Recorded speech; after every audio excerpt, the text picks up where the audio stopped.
Welcome to Daily News Simplified, an answer to what, why, and how of newspaper reading. Today, we're going to discuss the New Delhi edition of the Hindu newspaper dated 27 July 2018. Let's begin. The news appears on page number 5.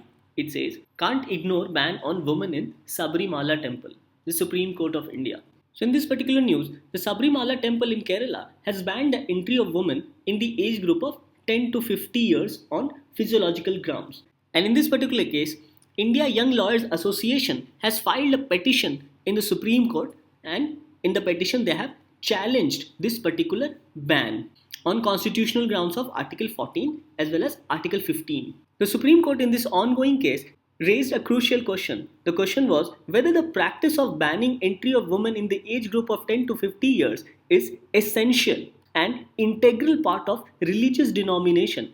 And on this aspect, Justice Chandrachud observed that the core issue of the entire matter was whether the constitution overrides all other aspects of this essential aspect of the tradition. Further, the judge observed that if the constitution overrides all other aspects regarding traditions, then no one can exclude a class of women from visiting a temple. So effectively, this particular case has boiled down between right to freedom of religion and conscience as well as right to equality and prohibition of discrimination. So in this analysis, let us understand the constitutional issue from our UPSC point of view, that how certain tradition may impact other provisions of the constitution.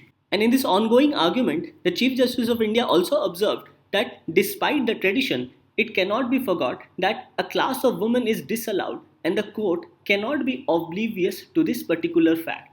And in this respect, let us go through the important provision of the Constitution with respect to Article 14, 15 as well as Article 25.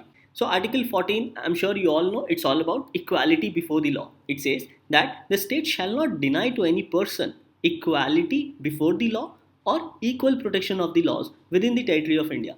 And further, Article 15 talks about prohibition of discrimination on grounds of religion, race, caste, sex or place of birth. Further, Article 25 talks about freedom of conscience and free profession, practice and propagation of religion.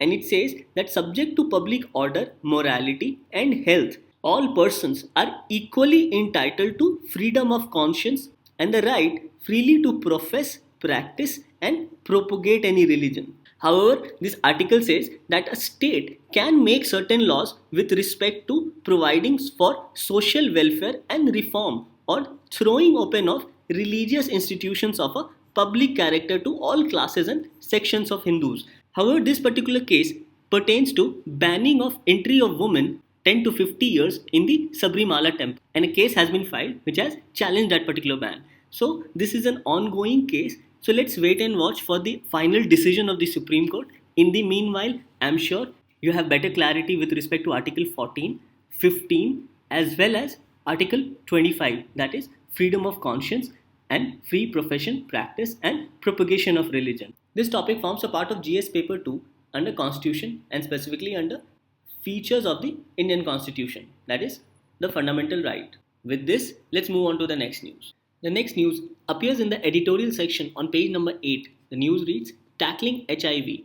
India has brought down HIV incidence, but it must do more in removing the social stigma." Now this news pertains to a new report by the Joint United Nations Programme on HIV/AIDS, that is UNAIDS. And in this report it has mentioned that globally there has been a significant reduction in the number of HIV cases. Now this topic of HIV forms a part of GS2 under social justice and specifically under welfare schemes of vulnerable sections as well as issues relating to. So let's find out about the editorial on tackling HIV. First of all, before going through the editorial, let's understand about this UNAIDS, Joint United Nations Programme on HIV/AIDS. UNAIDS is leading the global effort to end AIDS, that is acquired immune deficiency syndrome, as a public health threat by 2030 as a part of Sustainable Development Goals. So this becomes a key information with respect to your prelims examination as well as mains examination, that this UNAIDS is leading this global effort to end AIDS as a public health threat by 2030, and this is as a part of their SDG goals, that is Sustainable Development Goals. UNAIDS provides that the strategic direction, advocacy, coordination and technical support needed to catalyze and connect leadership from governments, private sector, and communities to deliver life-saving HIV services. So effectively, this UN-AIDS aims to provide a strategic direction as well as help from all corners of the society, including support from the government, private sector, as well as communities to deliver life-saving HIV services. This editorial talks about certain positives which have been achieved with respect to eradicating the issue of HIV/AIDS. It says that between 2010 and 2017, several countries made rapid progress in reducing HIV incidence and also getting antiretroviral therapy to patients. So, antiretroviral therapy is with respect to treatment of this becomes a very significant information with respect to your examination. It then says that the largest reduction in incidence of AIDS came from the eastern and southern Africa, and in this regard Asia has also made certain gains with respect to reduction of HIV cases. It then says that India has also brought down the new cases by 27% and deaths due to HIV by 56% between 2010 and 2017. So effectively, overall, there has been a reduction both in terms of new cases as well as in terms of death due to HIV cases. And India is now able to treat over 90% of notified TB patients for HIV. Now, this again is a very significant development with respect to India, as in India we find most number of TB patients. It further says that social stigma surrounding HIV people is also declining slowly. So it effectively talks about two things, that there is a reduction of number of cases with respect to HIV. Secondly, that the social stigma pertaining to this disease of HIV is also declining slowly, and this becomes very important in not only treating this particular disease but also making people aware about its impact. However, the editorial mentions about certain challenges with respect to the remaining cases of HIV. It says with 2.1 million cases, India is still among the largest burden countries in the world. It further says that UN-AIDS report says that a country's laws can legitimize stigma and give license to the harassment of groups which are at the highest risk of HIV. So, and in this respect, the Immoral Traffic Prevention Act criminalizes several aspects of sex work, while Section 377 of Indian Penal Code criminalizes gay sex. So these two laws effectively in India legitimizes the stigma and give license to arbitrary harassment of such groups of people who are at the highest risk of HIV. It says that fear of prosecution under such laws prevents homosexual men, drug users, as well as sex workers from seeking HIV screening and further treatment. So, somewhere down the line, our legal system becomes a hindrance for treatment of these vulnerable groups. So, there is a need to protect such vulnerable groups who are infected with HIV from harassment of police officials. So, in this respect, the editorial further says that the real challenge is thus to recognize such vulnerable groups and provide them with necessary help. And these help can be in terms of providing necessary treatment for HIV, removing social stigma surrounding the disease, change necessary aspects of law, sensitizing police personnel about people suffering from HIV/AIDS, educating female sex workers, as well as reducing arbitrary police raids and arrest. So this editorial effectively mentions about the positives which has been achieved with respect to reduction of HIV cases and also the challenge which still remains with respect to remaining cases and why it is important to remove social stigma surrounding the disease of HIV and AIDS and educating those who are suffering from HIV and also to sensitize such police officials with respect to such people suffering from HIV. Thus this editorial on tackling HIV becomes important from an exam point of view.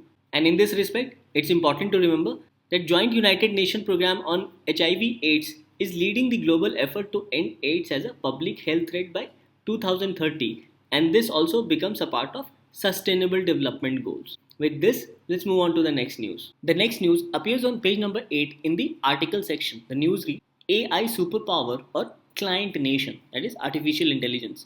Time is running out for India to get its policy framework right. So, in this particular article, the author raises the concerns that can India become a leader in this segment of artificial intelligence, or will it become the back office of big companies residing in United States or China?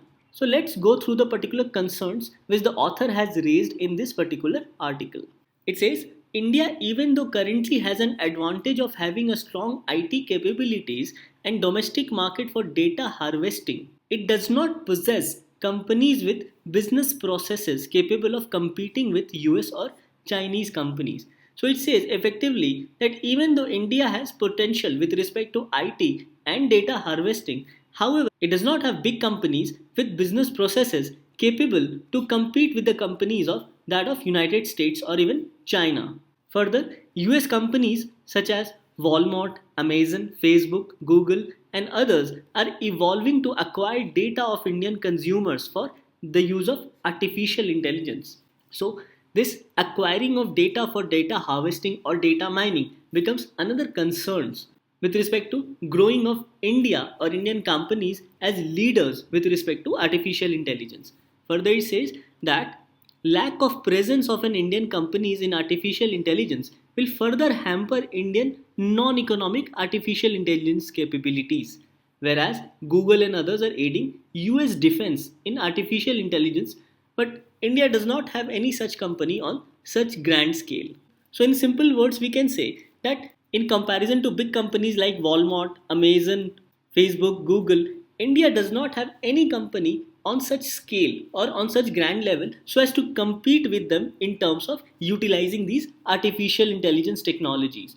As we see that Google now is also aiding US defense sector, but India does not have any big company to aid in artificial intelligence for our defense purpose. Some of the other concerns, as mentioned by the author, are that Indian startups in artificial intelligence are either being financed or being taken over by the US or Chinese companies before being able to become market leaders.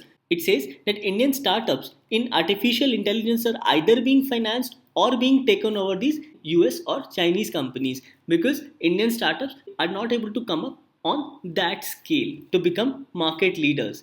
It then says government in this respect has also engaged with US companies in projects as highlighted in the recent Niti Aayog report on artificial intelligence. So even Indian government has engaged with US companies on artificial intelligence because of lack of such companies in India. Further, companies using artificial intelligence in India are database sectoral platforms such as e-commerce, websites, but they effectively lack core artificial intelligence technology. So we can say that India does not have any company on such a grand scale which focuses only on artificial intelligence. So these are some of the concerns which have been raised by the author. So use of artificial intelligence will become intense in times to come and Indian government including Indian companies needs to find out ways so as to compete with the best of the US and Chinese companies. As we have seen that this topic forms a part of GS paper 3 specifically under science and technology and developments and their applications and effects in everyday life. Now questions can be asked or framed on either utilization of artificial intelligence or threats from artificial intelligence. So this topic of artificial intelligence with respect to Indian companies becomes very important from our exam point of view. With this, let's move on to the next news. The next news appears on page number 10. The news reads Lok Sabha passes Anti-trafficking Bill. It proposes a national bureau for monitoring cases, provides funds for rehabilitation. Now, this particular bill with respect to anti-trafficking becomes a part of GS paper 2 under welfare schemes for vulnerable sections of the population by the center and states and performance of these schemes, mechanisms, laws, institutions, etc. and bodies constituted for the protection and betterment of these vulnerable sections. So this again becomes an extremely important topic with respect to GS paper 2. Now let's go through the important provision of this particular bill so as to understand how this bill aims to regulate trafficking. Now this bill addresses the issue of aggravated form of trafficking, namely trafficking for the purpose of forced labor or begging, trafficking by administering chemical substance or hormones on a person for the purpose of early sexual maturity, and trafficking of a woman or child for the purpose of marriage or under the pretext of marriage or after marriage. So, this bill aims to regulate the concept of trafficking in various forms by having a comprehensive understanding of the word as well as the impact of trafficking. Hence, it says trafficking for the purpose of forced labor as well as begging, trafficking by administering chemical substance or hormones on a person for the purpose of early sexual maturity, as well as trafficking of a woman as well as child for the purpose of marriage or under the pretext of marriage.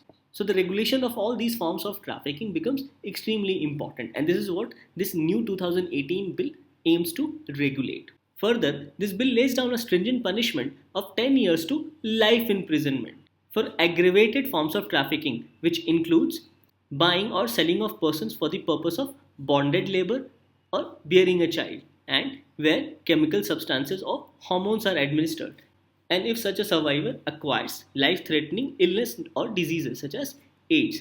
So, by providing a strict jail term for 10 years of life imprisonment becomes an important deterrent effect for those who indulge in such illegal activities of trafficking. Further, to regulate this issue of trafficking, the bill provides for the constitution of a National Anti-trafficking Bureau, that is NATB, which will perform these functions. So the functions of National Anti-trafficking Bureau would be to coordinate and monitor surveillance and preventive efforts along with the known or probable routes of trafficking. So primarily, it will coordinate among various agencies to regulate probable routes used for the purpose of trafficking. It further says to increase international coordination with authorities in foreign countries as well and international organizations. So it aims to establish coordination with international agencies. Further, it says to facilitate surveillance, enforcement, as well as to take preventive steps at source, transit, and destination points of trafficking. So this Anti-trafficking Bureau aims to take preventive steps at source, transit, as well as destination points of such trafficking routes so as to regulate and prevent further cases of illegal trafficking. The bill further says that to maintain coordination between various law enforcement agencies and non-governmental organizations and other stakeholders. So this particular bureau also aims to involve other law enforcement agencies as well as non-governmental organizations so that all come on a common platform to stop this illegal menace of trafficking. Thus, this new bill provides for the constitution of a National Anti-trafficking Bureau, which effectively aims to regulate probable routes used for trafficking, coordinate among various international agencies, coordinate among law enforcement agencies as well as non-government organizations and other stakeholders to come to a common platform so as to ensure and prevent such cases of trafficking, and also for surveillance, enforcement, as well as to take preventive steps at source, transit, as well as destination points of such trafficking routes. So effectively, this bill aims to strictly regulate and prevent further misuse of trafficking. And in this respect, the bill also provides for an anti-trafficking relief and rehabilitation committee at national, state, as well as district level. And the bill also seeks to improve interstate cooperation and ensure stricter implementation of the law by appointing nodal officers at all levels. So this bill also aims to regulate such instances of trafficking both at the national level, state level, as well as the district level, and also provide for rehabilitation measures for such victims of trafficking. So in this news, we saw some of the essential features of Trafficking of Persons Prevention, Protection and Rehabilitation Bill 2018, and as mentioned, this forms a part of GS paper 2. So this bill specifically with respect to prevention of aggravated form of trafficking becomes extremely crucial from an exam point of view. So after going through the discussion, I am sure you'll be able to attempt this particular question. It says, discuss the important features of the Trafficking of Persons Prevention, Protection and Rehabilitation Bill 2018. So questions can be asked on these lines with respect to any particular bill, which becomes important from different perspectives. So this news on Lok Sabha passes Anti-trafficking Bill becomes very important from a UPSC point of view. With this, let's move on to the next news. The next news appears on page number 18. The news reads, Einstein was right. Astronomers confirm key theory of relativity. Now this news is about bending of light by the impact of a black hole, which has immense or tremendous gravitational pull. So this new confirmation about a key theory of relativity becomes also important because we know that a question on Einstein's theory of relativity was asked in the prelims of 2018. So let's understand this particular topic. As far as the syllabus is concerned, this forms a part of GS paper 3 under technology and specifically under science and technology developments and their application and effects in everyday life. So this news talks about a phenomenon known as gravitational shift, that is bending of light because of the impact of excessive or extreme gravitational pull generally found in a black hole. So let's go through this particular news. It says Einstein had posited that large gravitational forces could stretch light just like compression and stretching of sound waves which we perceive. Example, changing pitch of a passing train. So we know that when a train passes, the sounds differs the moment it approaches us and the moment it leaves us. And similar thing has been noticed with respect to light waves, where it says Einstein had earlier posited that large gravitational forces could stretch just like the compression and stretching of sound waves. So, a group of astronomers from this gravity consortium led by the Max Planck Institute for the first time confirmed Einstein's theory, which he had earlier posited, and said that a prediction of Einstein's theory of relativity by observing that gravitational effects of a supermassive black hole Sagittarius A on a star S2 as it passed close to the black hole. So when the star S2 passed through this particular black hole, that is Sagittarius A, the astronomers noticed the impact of this massive black hole on this particular star, that is S2, as it passed close through this particular black hole. It further says that this supermassive black hole Sagittarius A has a mass 4 million times than that of our sun. So a star having a mass 4 million times, so I'm sure you can imagine the impact of the gravitational pull of this particular massive black hole, that is Sagittarius A. It further says that after calculating the velocity position, the astronomers effectively concluded that light would be stretched by gravity in an effect called gravitational redshift. So this particular phenomena of gravitational redshift pertains to stretching of light by the impact of gravity. So in this particular news, we understand this important phenomena of gravitational redshift. As you can see in this picture, that how lights get impacted because of the impact of gravitational pull of a black hole.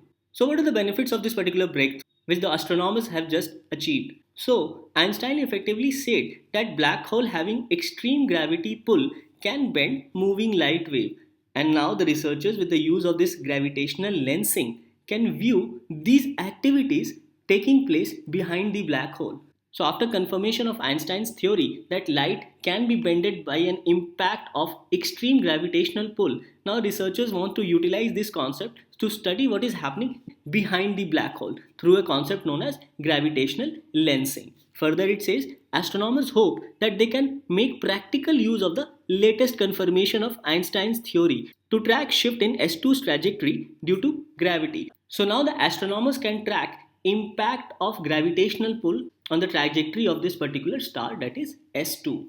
Further, this research could yield information on mass distribution around the black hole. So all these benefits of this particular study becomes extremely important. Now as we have said earlier that a question was asked on this particular topic, let's go through that particular question.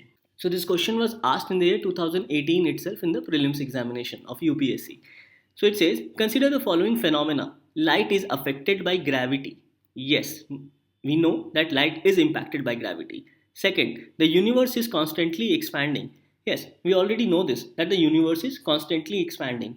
Further, matter warps its surrounding space-time. Yes, this is also correct. So the question was, which of the above are the prediction or predictions of Albert Einstein's general theory of relativity often discussed in the media?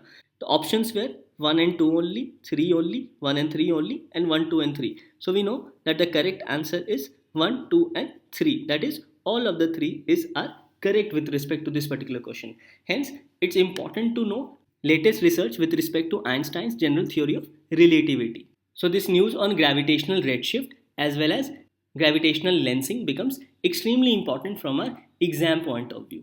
With this, let's move on to the next news. The next news appears on page number 18. The news reads, new Alzheimer's drug shows early promise. It reduces brain plaques, shows the progression of dementia. Now this news with respect to a clinical trial about Alzheimer's become important because of this term used in this particular news, that is amyloid levels. So in this respect, let us understand certain basic facts about Alzheimer's as well as how this particular clinical trial impacts reduction of Alzheimer. Now this topic pertains part of GS paper 3 specifically under technology, that is developments and their applications and effects in everyday life. So before understanding that what happened in this particular trial, first of all, let us go through the basics of Alzheimer's disease. It says Alzheimer's is a type of dementia that causes problems with memory, thinking, and behavior. And symptoms usually develop slowly and get worse over time, becoming severe enough to interfere with daily tasks. So we understand that Alzheimer's disease affect the memory of a person, thinking process of a person, as well as it also impacts the behavior of the person. It further says that two abnormal structures called plaques and tangles are prime suspects in damaging and killing the nerve cells in the brain. So scientists believe that these plaques and tangles effectively impacts the nerve cells in the brain. It says that plaques are deposits of protein fragment called beta amyloid that build up in the spaces between nerve cells. And further, tangles are twisted fibers of another protein called tau that builds up inside these nerve cells. So effectively, it impacts the connectivity of the nerve cell. Hence, when information flows from one nerve cell to another, in these gaps, these plaques or tangles get accumulated. So, because of this accumulation of plaques and tangles, the flow of information from one nerve cell to another gets impacted or prevented. And this is one of the main important reason of Alzheimer's, that plaques and tangles get deposited in the spaces between these nerve cells, thereby causing the disease of Alzheimer's. So in this news, it talks about a particular drug which was used in a large clinical trial with patients who were affected with Alzheimer's. It said that for the first time in a large clinical trial, a drug was able to reduce the plaques in the brains of patients as well as slow the progress of dementia. And all these patients had significant accumulations of amyloid protein, which we just saw now, that accumulated into plaques in people having Alzheimer's. So recent doses of this drug reduced amyloid levels and slowed their cognitive decline. So this development becomes significant with respect to curing the Alzheimer's disease. So for the first time after use of this particular drug, it was noticed that there was reduction of plaques in the brains of patients and it also slowed the progress of dementia. So in this respect, let us also learn about plasma amyloid level. It says that plasma amyloid levels are increasingly studied as a potential accessible marker of cognitive impairment and dementia. So we understand that this accumulation of plasma amyloid levels become the reason for dementia or cognitive decline. It further says that the most common plasma amyloid isoforms are plasma amyloid 40 and plasma amyloid 42, and these have been linked with the risk of Alzheimer's disease. It says that however it remains underexplored whether plasma amyloid levels including plasma 38 relate to vascular brain disease and cognition in a preclinical phase of dementia. So all these becomes extremely specific information with respect to plasma amyloid level. However, the important thing to notice here is that all these plasma amyloid 40, plasma amyloid 42 or even plasma amyloid 38, which still has not been significantly discovered, all relates to Alzheimer's disease or any disease with respect to cognitive decline. Thus, in this aspect, it becomes important to understand basics about these plasma amyloid level. So this news on new Alzheimer's drug shows early promise becomes important from our exam point of view, as questions may be asked on these amyloid levels either in your prelims or in your mains examination. With this, we come to an end to discussion of today's newspaper. Please subscribe and press the bell icon for daily TNS updates. With this, let's move on to the question for the day.